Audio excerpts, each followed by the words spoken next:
together, seek good and not evil, so that you may live, and the Lord will be with you.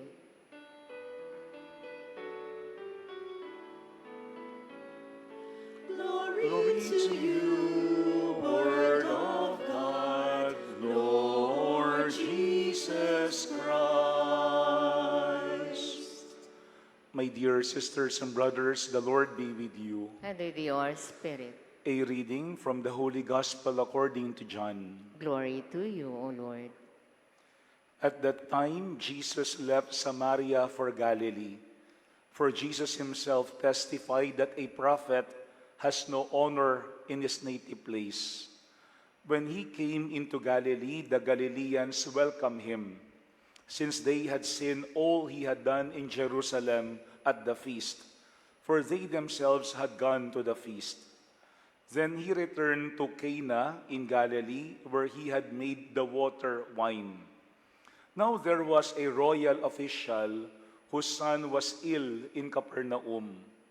When he heard that Jesus had arrived in Galilee from Judea, he went to him and asked him to come down and heal his son, who was near death. Jesus said to him, "Unless you people see signs and wonders, you will not believe." The royal official said to Jesus, "Sir, come down before my child dies." Jesus said to him, "You may go. Your son will live." The man believed that what Jesus had said to him and left. While the man was on his way back, his slaves met him and told him that this boy would live. He asked them when he began to recover. They told him, "The fever left him yesterday about 1 in the afternoon." The father realized that just at that time Jesus had said to him, "Your son will live." And he and his whole household came to believe. Now this was the second sign Jesus did when he came to Galilee from Judea. My dear friends, the Gospel of the Lord. Praise to you, Lord Jesus Christ. Please be seated for a while. Again, my dear sisters and brothers, good afternoon. Good afternoon, Father. I think there are two things that we could learn from the royal official in today's gospel. First is the importance of humility, yung kababaang loob. He had been told that his son was about to die, and yet the royal official himself went to Jesus and asked Jesus to come with him so that he could lay his hands on his son so that his son would recover. Hindi siya nagpadala ng sugo. Hindi siya nagutos ng maaaring sundalo. Kung hindi siya na mismo ang nagpunta at lumapit at nakiusap mismo kay Jesus. I think lahat naman tayo ay makaka-relate sa Kanya. Kapag lalo na yung ating family member ang merong sickness, merong problem, lahat talaga gagawin natin para lamang mapagaling, para lamang maayos yung kanilang katayuan sa buhay. And yet, when we look at our gospel, we see the humility of the royal official when Jesus told him, "Unless you people see signs and wonders, you will not believe." Jesus gave a statement. At alam naman natin that is very acceptable and normal for all of us because it will be very helpful for us to believe if we see signs and wonders. Kaya nga may mga pakakataon even in our prayers, we are asking signs from God. And we easily believe when we see certain miracles happening around us. Pero look at what happened in our gospel. After hearing those words from Jesus, the royal official simply said to Jesus, "Sir, come down before my child dies." Sir, come down before my child dies.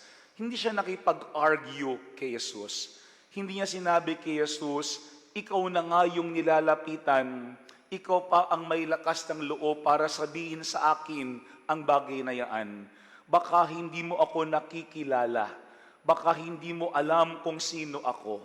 That's why when we look at our gospel, because of his humility, he was able to receive what he was praying for, yung recovery, yung health ng kanyang anak. Siguro yan ang unang paalaala sa atin, the importance of humility. Saint Bernard of Clairvaux once said, there are three important virtues: humility, humility, humility. Kasi without humility, we cannot approach God. Without humility, we cannot say what we need before the Lord. And without humility, we will also not obey the commandments of God. Kaya we understand why they say, many saints would say, that humility is the mother of all virtues. Kasi kapag yung kababaang loob ay nawala sa atin, maraming mga bagay na ating hindi pwedeng aminin o tanggapin sa ating buhay. Tingin ang unang pinakamahalaga ngayong Lenten season, for us to grow in humility, because we know that Jesus, our Master, is very humble. Ang sabi nga ni St. Paul, even if He is God, He removed everything. Tinanggal niya pati yung kanyang pagka-Diyos and had embraced the form of a slave. Pati yung pagiging isang Diyos kanyang hinubad para lamang mayakap niya yung pagiging isang alipin na katulad mismo natin. Yan ang unang ating tignan at hilingin sa Diyos, kababaang loob. Kasi kapag tayo ay mayabang, wala tayong kahihinatnan. Kapag tayo ay mayabang, wala tayong patutunguhan. At kapag tayo ay mayabang, wala tayong matatanggap kahit ano. Lalo tigit sa lahat sa harapan ng Panginoon. First, the importance of humility. But second, when we look at our gospel, we also see the importance of faith, yung pananalig. No? Because after saying these things to Jesus, ang sabi ni Jesus sa royal official was this, "You may go, your son will live. You may go, your son will live." Imagine kung ikaw, yung royal official, na iniwan mo yung anak mo sa bahay na nag-aagaw buhay, simply to go to Jesus hoping that He would come with you, so that He would lay His hands on your child, so that your child will recover. And simply Jesus said to that royal official, "You may go, your son will live." Aalis ba tayo sa harapan ni Jesus nung oras na yun? Or we will force Jesus to come with us because we want to see for ourselves that He is really healing our loved ones, that He is really laying His hands on our children, on our family members. Kasi madalas tayo bilang mga tao, sigurista. Sigurista tayo. Pero look at the royal official in our gospel. Ang sabi dito, the man believed what Jesus said to him and left. Pinaniwalaan niya yung sinabing salita ni Jesus sa kanya, "You may go, your son will live." Kung magandang hamon rin po yan sa atin. Hindi naman lahat pinapaniwalaan natin. Delikado rin kasi kapag lahat pinapaniwalaan natin.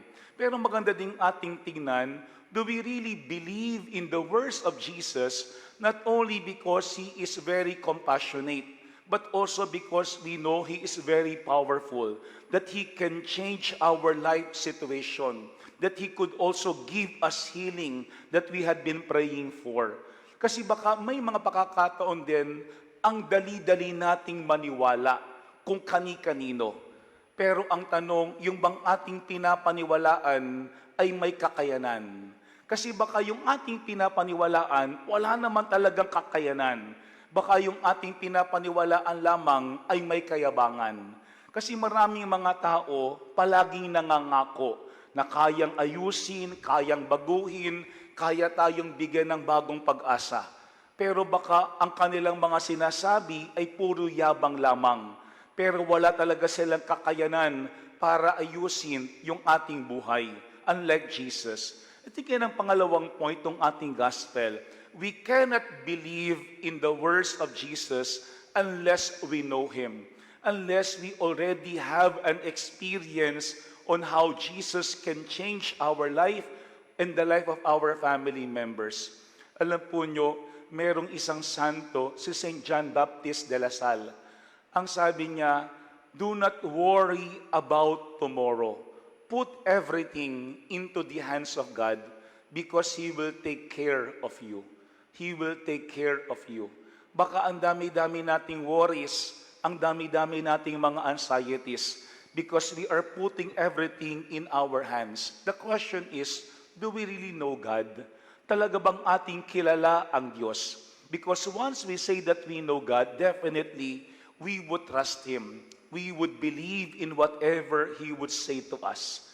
Ito yung dalawang bagay na ating hilingin sa panahon ngayon ng Kwaresma. For us to receive the virtue of humility. Kapag tayo ay mayabang, wala tayong kahihinatnan. And second, for us to receive the grace of deeper faith. Kasi kapag wala tayong pananampalataya, wala tayong makukuha, wala tayong makakamit. Two things are very important in our life, humility and faith. Amen. My dear friends, like the royal official in today's gospel, humility and faith would teach us and would ask us to admit that even if we are royal officials, we cannot change and heal our loved ones. Only Jesus can do that. It is a reminder that we all need Jesus. Lent is a time for us not only to recognize our needs, but also to recognize the power of Jesus over us. The Lord be with you. And with your spirit. Bow your heads and pray for God's blessing. Renew your people within and without, O Lord, and since it is your will that they be unhindered by bodily delights, give them, we pray, perseverance in their spiritual intent. Through Christ our Lord. Amen. And may Almighty God bless you and your families, the Father, the Son, and the Holy Spirit. Amen. The Mass is ended. We now go in peace and remain in God. Thanks be to God.